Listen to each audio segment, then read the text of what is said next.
Al Jazeera Podcasts. Hi, Kevin here. This week and next, we're bringing you The Take's Year in Review, 10 episodes looking at the stories that shaped 2025. We're starting off this week in the Democratic Republic of the Congo, looking back at Rwanda, M23, and the battle for Goma. This episode first aired on January 30th, 2025.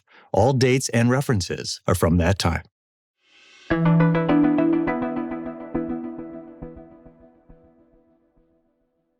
Today, eastern DRC's largest city is under siege as Rwandan-backed rebels close in. Columns of M23's fighters enter the city of Goma hours after the armed group said it had taken control. M23 has declared the airspace over Goma closed. In other words, we are trapped. Why is Rwanda involved, and what does it want?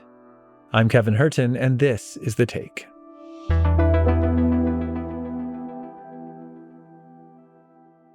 My name is Kambale Musavuli. I am the spokesperson and a policy analyst with the Center for Research on the Congo. I am Congolese, and I am currently in Accra, Ghana. Kambale, it's great to have you on The Take. I wonder if we can start by just locating this conversation a bit. We're talking about Goma, which is the largest city in the east of the Democratic Republic of Congo. For someone who is hearing the name Goma for the first time, why is this city so significant for the region, and why is it being fought over so fiercely? So Goma, as you pointed out, is a city in the eastern part of the DRC. It's the capital city of North Kivu. North Kivu is one of the provinces of the Congo, and Congo is right in the center of Africa. So if you open the map of Africa, you see where the Congo is. It straddles the equator, and it's the size of Western Europe. And it's strategically placed in a way where you can get to north, south, east, and west of Africa much faster. And Goma is a capital city that's close to the eastern trade route to ship things toward Kenya, toward Tanzania, and so on, to find its way to China or Japan or India even. Yeah. Also, Rwanda, right? It's right at the border of Rwanda. The other important thing about Goma is because due to the conflict, Goma is a city where you have the UN base there. You also have a lot of humanitarian organizations who have their office in Goma. So they work from Goma and then get into the different towns across the Congo. And last, for many battles around the world, taking over the capital city of a major province or major country is a claim of victory. So the rebels wanted to take over Goma to be able to control, of course, the flow of weaponry that the Congolese government may use, but also to claim victory that they now control the province of North Kivu. That's why Goma is very essential. So this conflict has been building for a while. More than 500,000 people displaced just since the beginning of this year. But in recent days, there's really been a shift. There have been bodies on the streets. Hospitals there have been overwhelmed, people forced to flee. What changed that led to the escalation of violence that we're seeing now? It's unclear of why the violence sparked in the past 2 to 3 weeks now. But what we do know is that in 2024, August of 2024, a ceasefire was signed between the Congolese government and M23, so that there could be some type of stability to seek a diplomatic solution. But in that period, there have been attacks on the M23 on Congolese civilians. There have been movement of the M23 taking more and more town. And the M23 has accused the Congolese government as well of doing the same. And then right when the Congolese president, Tshisekedi, was at Davos, the M23 started its largest push to take over Goma by giving ultimatum. And they have now, we could say, have the control of the city of Goma. So it will be hard for me to become spokesperson for them. Yeah. But what I do is in the movement, while they're taking town, they are also taking control of mining sites. And they're creating different form of taxation, generating revenue, exploiting minerals such as coltan in the Rubaya mine, the largest coltan mine in the world, like coltan being a mineral resource used in cell phones. So they are making money, they are trading in minerals, they're committing war crimes, according to the UN High Commission for Human Rights Office, documenting this. And unfortunately, ordinary people, people we know, people we work with, family members are being affected by the action. And as we are speaking now, the town of Goma is under their control. Yeah. So by seizing the town of Goma, you'll also seize the control over those resources, mines that have resources that are very valuable in the manufacturing of cell phones. On one side, you have M23, which, according to the United Nations, is backed by Rwanda. Now, Rwanda denies that, but there's no denying that Rwanda is benefiting tremendously from this conflict. Can you tell us the extent to which Rwanda is involved in all of this and why? It's totally logical for Rwanda to deny, right? Because we are talking about connecting them to a militia group committing crimes. I mean, I doubt that Rwanda will say, yes, we are actually supporting the M23. Right. They will not do that. But what we do have is evidence, right? Photographic evidence, video evidence, independent sources on the ground showing what they have done. They're using sophisticated weapons. I mean, can you imagine M23 is using night vision goggle? They have the same vehicle. For those who follow like military movement, you will know that those are they call it a surface-to-air missile. Those are missiles that can take down even a drone, right? Right. They're shooting at UN drones, right? So you don't buy a same vehicle at your car dealer, right? Yeah. It's a sophisticated weapon. It's being tracked down to be part of the Rwandan Defense Force, lot of weapons, right? So we know the evidence is presented. It's denied by Rwanda, but it can be refuted because you can see it. Kambale, can I just ask about the exact nature of the denial? Are they saying that they have nothing at all to do with M23 and that they're fine with this independent militia operating on its western edge with this sophisticated weaponry? Yeah, Rwanda has stated that they are not supporting the M23 and that the M23 is a Congolese problem. And that is for the Congolese government and Congolese people to solve that problem. In order for anything to be successful, the DRC must play a helpful role. After all, this is a Congolese problem for which the DRC is looking to outsource its solution. The solution to this problem cannot be outsourced. So that's the level of denial. But at the same time that they're making this statement, they add that they will do everything in their power to protect the nation. So they have the right to engage militarily so that there will not be another genocide in Rwanda. Right. So it's almost covering for what they are doing. So beyond what they're saying, the facts on the ground are now much more clear. From even the taking over of Goma, Africa Intelligence published an article where they are alleging that the M23 assault on Goma used assault drones and other sophisticated weaponry. But rather, they will deny, even with the facts, those with power to hold them accountable are not moving. So I want to ask you about that in a second, the accountability. One more question about the extent that Rwanda is involved. You said that M23 is very sophisticated militarily. They're also very sophisticated economically. M23 is issuing mining permits. They're forming a state-like administration. That's according to a UN report. And the minerals that they're extracting from these mines are being routed into Rwanda. So what does that say about Rwanda's involvement? Well, this is the historical involvement of Rwanda in the Congo since 1996. In 1996, the rebel group that is today M23 was called AFDL. They were issuing mining permits. This is why the claim is easy to dismiss, is that you see that they have economic interest. No, they go where the mines are, they go where they can make money, and then the money that they make, it is also to support their war effort. It's also to support their backers. But the challenge for me is not just the sophistication of what they are doing, right?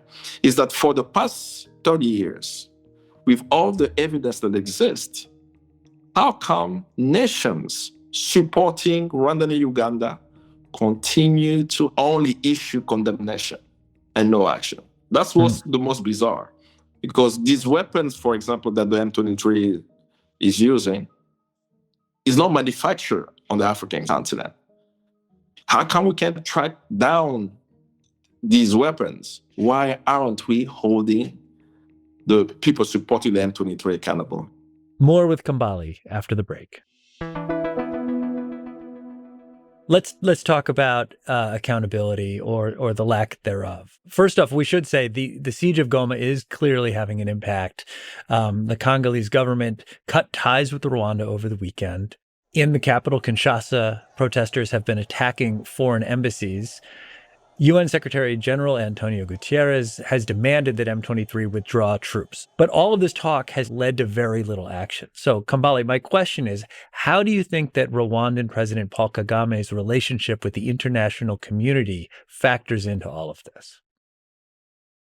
There has been a media or PR campaign to present Rwanda in a certain light. As a model country in the world, coming out of the genocide, look at what they've done, they've increased the GDP, the development is moving forward, and so on. But when it comes to the crimes of Rwanda, particularly the United States, does not want to hold Rwanda accountable. Right? And the reason why the United States does not want to hold Rwanda accountable is because Rwanda, and I will also add Uganda, these two nations are U.S. allies on the so-called war on terror. What does that concretely mean? It means that these nations give their soldiers to go fight American wars. So Ugandan soldiers are in Iraq, are in Afghanistan. Rwandan soldiers have been deployed for U.S. interest.